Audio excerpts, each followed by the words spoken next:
नमस्कार, स्वागत है आपका कैपिटल टीवी में। महाराष्ट्र में ईडी ने इन दिनों कोहराम मचा दिया है। दरअसल ईडी ने भूमि घोटाले में संजय राउत के करीबी प्रवीण राउत को गिरफ्तार किया, जिसके बाद संजय राउत आग बबूला हो उठे और अधिकारियों को खुली धमकी दे डाली। वहीं अब संजय राउत पर भी गाज गिरने वाली है। आखिर क्या है पूरा मामला, इस रिपोर्ट में देखिए।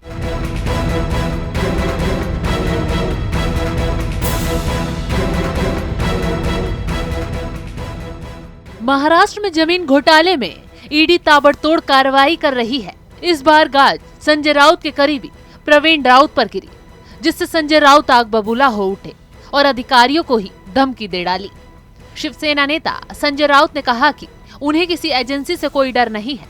संजय राउत का ये बयान उनके करीबी प्रवीण राउत की गिरफ्तारी के बाद ही सामने आया है। संजय राउत ने धमकी देते हुए कहा है कि अगर कोई भी एजेंसी अपनी ताकत का गलत इस्तेमाल करेगी तो इसके परिणाम अच्छे नहीं होंगे। बता दें कि एजेंसी ने पिछले साल संजय राउत की पत्नी वर्षा राउत से पीएसबी बैंक मामले और प्रवीण राउत की पत्नी के साथ उनके कथित संपर्क के संबंध में पूछताछ की थी।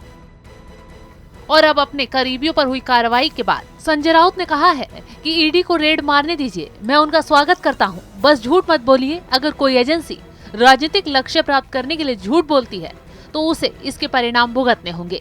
अफसर से लेकर मंत्री तक सभी जेल जा चुके हैं।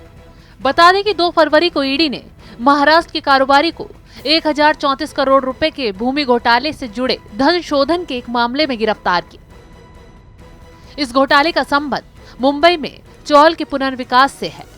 गुरु आशीष कंस्ट्रक्शन प्राइवेट लिमिटेड के पूर्व निदेशक प्रवीण राउत को मुंबई स्थित ईडी कार्यालय में पहले तो ईडी ने पूछताछ के लिए बुलाया और जब ईडी पूछताछ से संतुष्ट नहीं हो पाई तो उन्होंने गिरफ्तार कर लिया।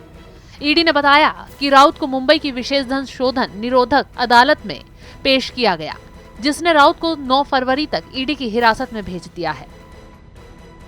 ईडी ने कहा कि गुरु आशीष कंस्ट्रक्शन प्राइवेट लिमिटेड मुंबई के गोरेगांव इलाके में पतरा चौल का पुनर्विकास करने में शामिल थी।